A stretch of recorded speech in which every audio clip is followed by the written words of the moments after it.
Kali ini kita ingin mengerjakan Dina 130. Ini kendalanya low power, terus mesinnya gedek, lalu boros bahan bakar. Terus eh, apa di bagian pembuangan bawah juga itu keluar asap putih. Padahal info dari customer kita ini mesinnya baru saja di overhaul. Bukan baru sih, mungkin kurang lebih 3 bulanan ya.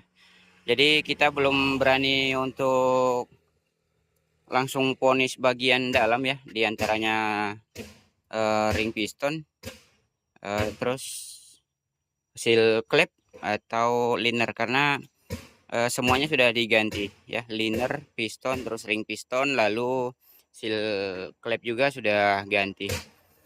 Dan untuk gedeknya tersendiri sih terus low power, lalu asap putih di knalpot, terus boros bahan bakar biasanya sih di bagian nozzle ya. Nah, di sini kita ingin cek nozzle-nya dulu. Kita imbangkan, kita cek dulu. Karena mesinnya gedek, lalu mesinnya suaranya agak kasar. Memang sih kalau dia sinjal, memang agak kasar mesin sih. Karena jika nozzle-nya ada yang mati, menyebabkan piston juga tidak hidup ya. Jadi hanya jika piston kena satu, mungkin hanya 3 silinder yang hidup seperti itu. Jadi kita ingin ngelepas ini nozzle dulu, lalu kita akan coba tes pressure sekalian ya. Pressure piston seperti apa. Mudah-mudahan sih masih pada standar ya. Dan kata customer kita juga di sini kadang-kadang sih overhead. Lalu keluaran rembesan di sini bilangnya, di radiator. Tapi kita awalnya mungkin sih kita cek di bagian nozzle saja dulu, lalu tes pressure. Karena bisa juga jika lebih besar pemasukan atau nozzle-nya kencing,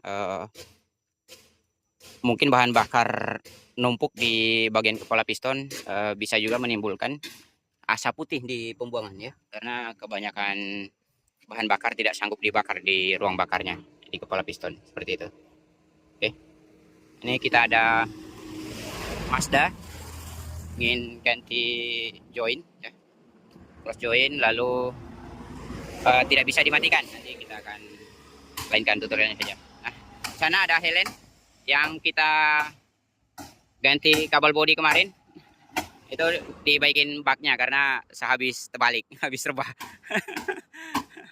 habis rebah di kebun masuk ke jurang. Jadi kata yang punya juga itu ditarik oleh doser. Dievakuasinya menggunakan doser. Nah, di sini kita fokus ke Dina saja dulu. Akan buka ini ya, nozzle empat-empatnya. Habis itu kita cek nozzle, lalu kita akan tes pressure di 4 silindernya. Mudah-mudahan bisa ketemu penyakitnya. Nah, jika tidak ketemu penyakitnya di dua itu yang kita kerjakan ya, jika ada kita temukan di pressure yang lemah, mungkin head kita angkat ya, kita angkat headnya, kita cabut. Oke, kita akan lepas nozzle dulu. Nah, ini dia nozzle-nya, baru saja kita tes ya, jadi yang 3 belum. Ini baru pertama kita tes dan kita susun juga ya. Ini nozzle nomor 1, ini sudah kita temukan, sudah jebol ya. Nah, ini waduh, kencing. Hanya berapa PSI saja, 9 PSI. Oh, MPa, waduh, lemah. Nih, kita tes yang lain, semoga saja ada yang masih bagus ya. Oke, setelah kita tes nozzle-nya, ternyata itu hanya satu pieces yang agak bagus. Itu pun ya agak bagus, bukan bagus ya. Jadi di nomor 1, terus 2, 3 itu tidak rusak ya. tidak bisa digunakan kencing nozzle-nya. Jadi kita akan tes pressure terlebih dahulu ya. Kita pastikan apa pressure-nya masih mencukupi atau tidak, imbang atau tidak. Mas, minta tolong di startkan dulu. Di apa? Kita ingin tes pressure ya. Mana tes pressure-nya? Coba kita tes pressure, Mas. Ada di sebelah baiknya.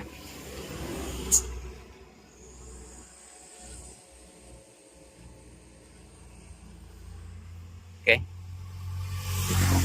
Ini sebelumnya sudah kita starter kosong, tetapi belum kita tes pressure-nya. Belum kita ukur pressure-nya berapa. Kita nolkan dulu. Ini masih pressure yang dari mesin apa kemarin, hilup. Oke Mas, harus kena kipas yo. Kipas mutar dia. Ini kita starter kosong terlebih dahulu untuk menaikkan oli ke ring piston ya. Oke, kita start ya.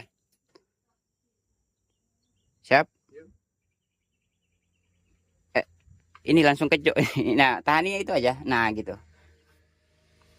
Begitu masuk udara, pressure langsung kejok ya. Takut nampar dagu. Oke, ya. Tes dulu ya. Oke. Cek pressure di nomor berapa nih? Nomor 1. Nomor 1 kita cek pressure-nya 6,5 bar. Coba tes di nomor 2.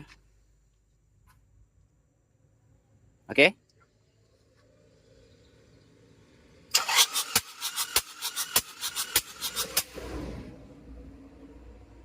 Di silinder nomor 2 sama 6,5.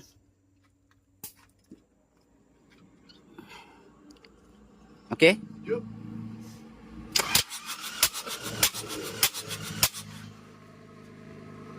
Berapa? 6,5 juga. Oh sama ya. Di 1 2 3 mana kok kurang? Mana ini? 1 2 3 ini pressure-nya imbang di 6,1 6,5 ya. Kita tes lagi di nomor 4. Oke.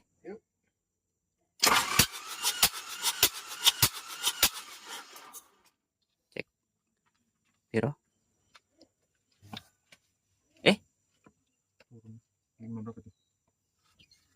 Cuma 5,5 nih. Mana ya? Nah ini. Hanya 5,5 bar. Coba tes lagi. Coba kotor. Di silinder nomor 4 ya. Oke, sudah 0 ya. Kita tes lagi. Oke.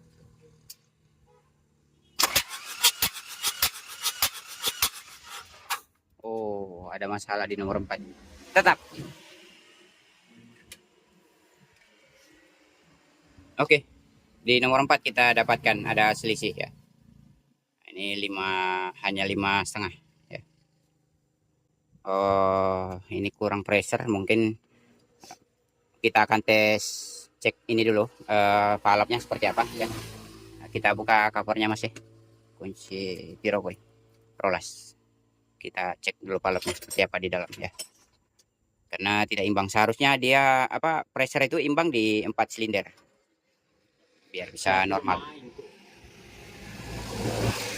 Ini kita start, memang agak itu juga lebih kelihatan sih semburan di nomor 4 ya.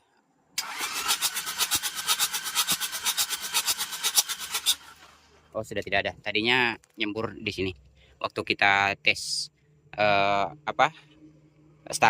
starter kosong tadi di nomor 4 nyembur terus. Nah sekarang baru saja kita selesai hujan deras tadi. Nah di sini setelah kita lepas covernya, ini kita tes di klep nomor 4 posisinya bagus sih ya, seperti ini. Posisinya masih bagus, tetapi low pressure, jadi kemungkinan besar kita angkat head ya, karena biasanya sih kekurangan pressure itu biasanya ada di bagian klep sini yang luar-luaran, tetapi di sini kita temukan di atas bagus. Jadi di sini kita angkat head, lalu kita tes klep ada bocor atau tidak ya. Jika tidak ada kebocoran klep, kemungkinan di ring piston ada yang putus seperti itu. Oke. Ini kita akan angkat headnya. Karena noselnya juga sudah ada, nosel penggantiannya, tapi tidak kita pasangkan karena walaupun kita ganti nosel tetap akan sinjal karena tidak imbang di 4 silindernya ya. Beda pressure. Mungkin untuk ukuran pressure nosel kita buat di samping saja seperti ini untuk standarnya, dan untuk standar pressure-nya kita buat di samping juga untuk PDF-nya ya. Yang standar PS pressure standar dari mesin 4D berapa tadi? 4D04. Oh ya, W04D. Oke deh, sip. Nih sekalian kita gantikan punya Mazda ini, tidak bisa dimatikan, ternyata kita dapatkan solenoidnya yang rusak. Nah ini karetnya, ini valve ya, karet dia valve. Oke teman-teman, ini kita buatkan melain saja tutorialnya di Mazda BT50 ya. Oke, sekian. Assalamualaikum warahmatullahi wabarakatuh. See you next video.